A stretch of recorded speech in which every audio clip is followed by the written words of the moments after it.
I mean, I think that she made a lot of valid points. A lot of the same kind of conversations are happening. It's happening from every team, from every franchise, from every coach, from every player. And I think at some point there has to be some accountability.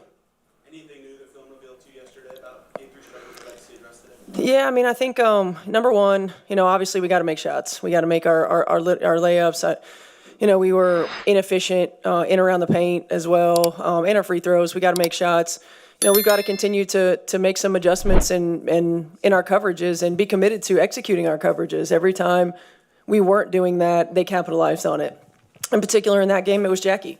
And so I think for us, just making sure that, again, we have more resistance, we have more commitment to executing coverage, and then we have to make adjustments once they make adjustments and tweaks to how our coverage is happening. So we just have to be at a different level.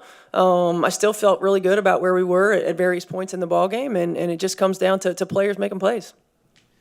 Yep. You've been in a back against the wall situation just last round where you had to win 2 games in a row. Just what's the mindset kind of going into this game? No, I mean, it's desperation. And it's not a reckless desperation. It's just a desperation in terms of the urgency that you have to play with. We have been in these situations. We've been in lots of different situations throughout the course of the season. And our players understand what we have to do. We have to leave it all out on the floor. Lexi mentioned standard over feeling and said that's kind of been the mantra at the beginning of the season through. Mm-hmm. Could you just share what the inspiration behind that was, the thought process and importance of that is, over the course of the year? Yeah, I mean, it's just it's something that we have to do. I work a lot with Ben Newman, and he's a mental skills trainer and performance coach, and oftentimes, and Sydney Colson said this in our very first meeting that we had, and when we were talking about just what it takes to be a champion, and feelings are fleeting. And there's a lot of ups and downs throughout the course of a season. There's a lot of ups and downs in life. For us, we have to compete to a standard. And we have to put that above everything else. We knew that we had a deep roster and players were going to be in and out of rotation at times.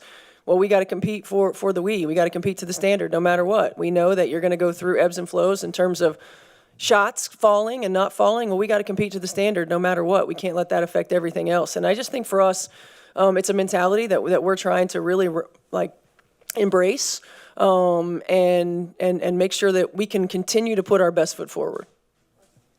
Steph, I think it was Aaliyah that was saying the other day she thinks this group plays best when they're playing free. Mm-hmm. In a game like this, what is the balance, I guess, of playing with urgency and desperation but not playing like you're feeling the pressure and that it's going to kind of get to you and work against you? Yeah, I mean, I think there's a difference in urgency and in hesitancy, right? Like we got to have a sense of urgency in that we can't get beat to loose balls, that we have to be committed to boxing out every possession. We have to be committed to being great screen setters, all of those things that you can control that make big differences, that are playing in the margins, so to speak. But we need to play free in that, look, there's not a lot of pressure on us. We have to come out and we got to take our open shots. I felt like there were multiple times where we didn't even look at the rim. I feel like we've got to play with confidence and understand that we've earned the right to be here, and go out and compete at a high level. And when you leave everything on the floor, when you control the things that you can control, you can always be proud of whatever happens. Hey, Coach. There. First, happy birthday to your son. Thank you. Many Pacers players were in the building last time. The Colts players are repping a Fever jersey and gear. What does it mean to you, this support? I mean, look, I grew up in this state, and for me, it's very much like a small community, and it's very much like a college vibe, college atmosphere, and continuing to see, Pacers players, Colts players, our organizations support one another. I mean, our players are in the building for their games as well, and getting the support from them and the community has been terrific. I mean, it's a sports town. We love each other. We pull for each other. We're proud of one another's successes. I feel like we lift one another up, and it's just it means a lot. It's a really special place, a really special city, and special organizations. Talked about having been in these backs against the wall moments already. How much does that help that this isn't necessarily a new feeling for you guys? I think it helps. Again, there's no substitute for experience, and having been in this situation hopefully will allow us to play more free. We have been sometimes playing our best basketball in these moments. and I think that it certainly does help us, and hopefully it'll give us an advantage here today.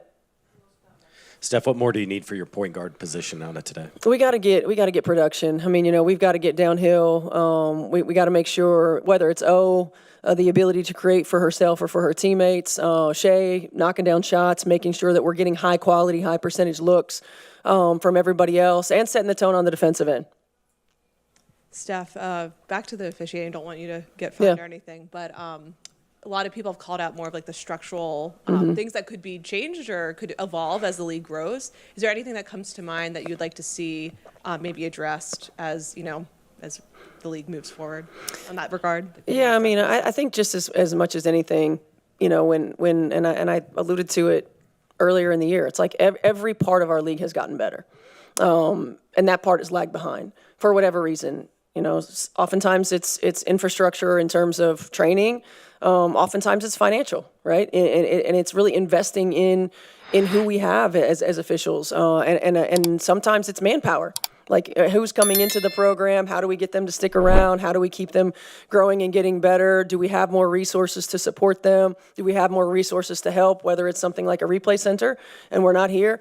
And those are conversations that continue to be ongoing. But I think to reiterate the fact that our players in this league deserve growth in that area as well is important. But ultimately, we all know that when you are trying to invest in an area of business or of sport or whatever, it comes down to resources and providing the right resources and having many resources as possible for success in those areas, I think is important.